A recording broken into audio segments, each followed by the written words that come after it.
이르기를 청하건대 내게 마시게 하라 한즉 그가 급히 물동이를 어깨에서 내리며 이르되 마시라 내가 당신의 낙타에도 마시게 하리라 하기로 내가 마심에 그가 또 낙타에게도 마시게 한지라. 내가 그에게 묻기를 내가 네 딸이냐 한즉 이르되 밀가가 나홀에게서 낳은 부두엘의 딸이라 하기로 내가 코걸이를 그 코에 꿰고 손목걸이를 그 손에 끼우고 내 주인 아브라함의 하나님 여호와께서 나를 바른 길로 인도하사 나의 주인의 동생의 딸을 그의 아들을 위하여 택하게 하셨으므로 내가 머리를 숙여 그에게 경배하기 찬송하였나이다. 아멘. 오늘 본문은 아브라함의 종이 마침내 그의 친척의 땅에 도착하여서 순적하게 만난 일에 대하여서 고백하고 있는 내용이 담겨 있습니다. 주의 깊게 살펴볼 내용을 중심으로 해서 하나님의 말씀을 묵상해 보도록 하겠습니다. 내용 관찰 1번입니다. 아브라함의 종은 우물에서 하나님께 어떠한 기도를 했다고 말합니까? 아브라함 먼저 주인 아브라함의 하나님께서 은혜를 베푸시려거든 오늘 나의 길을 순조롭게 해달라고 기도합니다. 하나님의 인도하심을 요청하고 있는 상황입니다. 그 인도하심을 분별할 수 있는 요소는 무엇입니까? 오늘 본문에 기록된 것처럼 물동이를 어깨에 베고 나와서 우물로 내려가 기를 때에 종이 그 여인에게 가서 나에게 물을 마시게 해 주십시오라고 요청합니다. 그러면 종에게 물을 여기 드십시오라고 할 뿐만 아니라 자기가 가지고 있는 그 낙타에게도 떠서 주게 하면 그것이 곧 하나님께서 나에게 만나게 하신 그 증표입니다라고 하나님께 기도하고 있는 것입니다.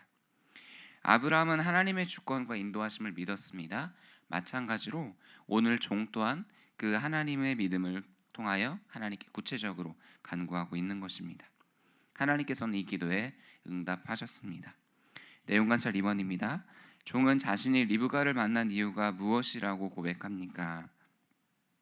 그는 창세기 48장에서 다음과 같이 고백합니다. 내 주인 아브라함의 하나님 여호와께서 나를 바른 길로 인도하사 나의 주인의 동생의 딸을 그의 아들을 위하여 택하게 하셨으므로 내가 머리를 숙여 그에게 경배하고 찬송하였나이다. 종은 하나님께서 주권적으로 인도하셨음에 대해 찬양하고 있습니다. 구체적으로 그가 어떠한 사람인지를 기록하고 있는 것이죠. 나의 주인의 동생의 딸을 그의 아들을 위하여 택하게 하셨다라는 놀라운 고백을 하고 있는 것입니다. 자신의 능력이나 자신의 어떠함을 나타내는 것이 아니라 하나님이 하셨음을 간증하고 있는 상황입니다.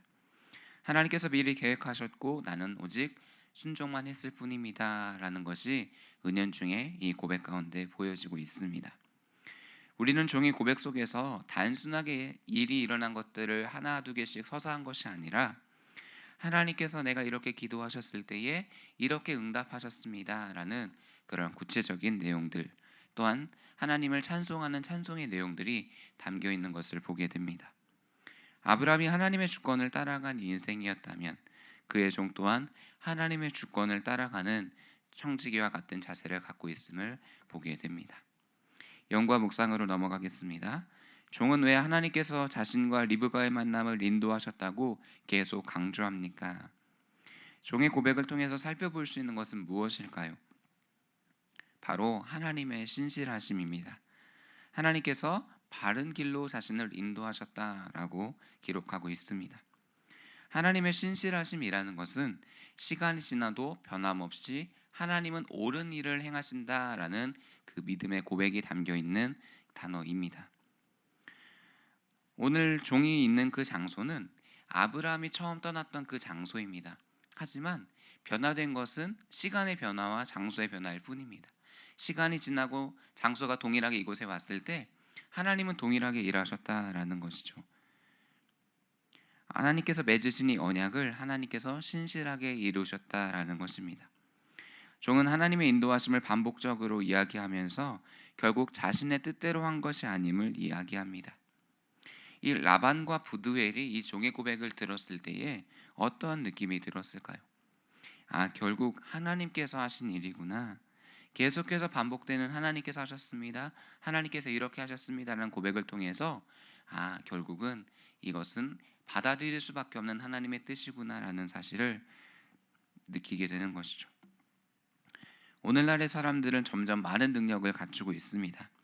스스로 얼마든지 이 땅에서 자신의 삶을 누리며 살아갈 수 있을 정도로 그렇게 충분한 자격이 되었습니다.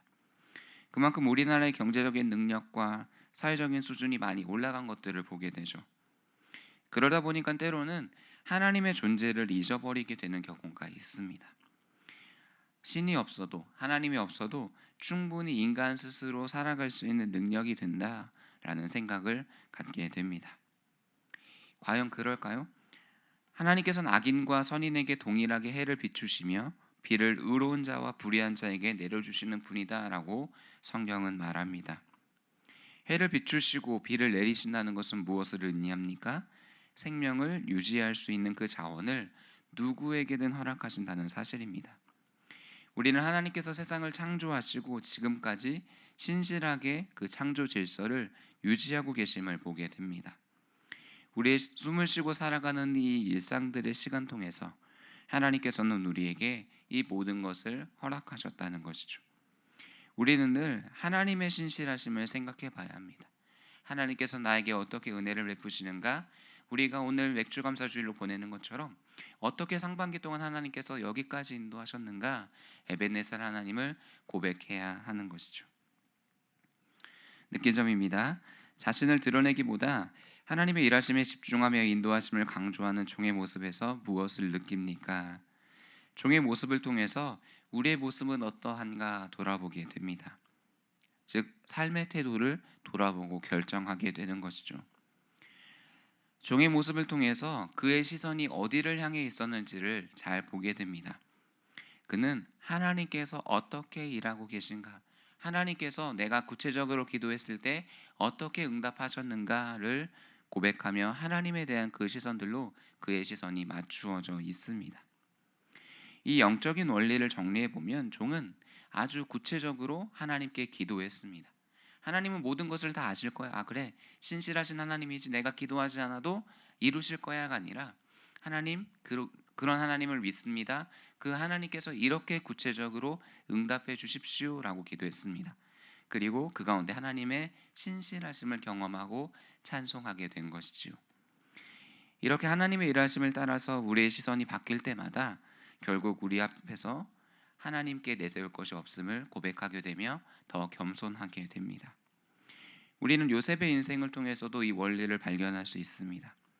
그는 자신에게 닥치는 어려움 속에서도 하나님을 발견하는 삶을 살게 됩니다. 그의 삶을 정리해 보면 결국 충성이었습니다.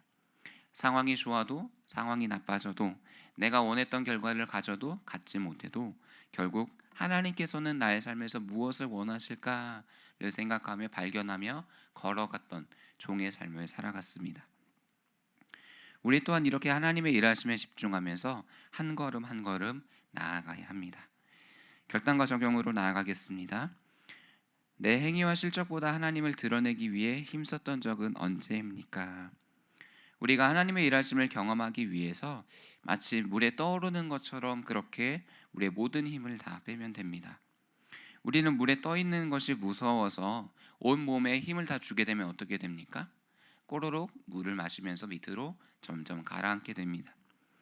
하지만 자연스럽게 우리의 온 몸에 힘을 빼면 자연스럽게 물 위에 우리의 몸을 맡기게 되면 떠오르면서 유유자적하게 쉼을 누릴 수가 있습니다.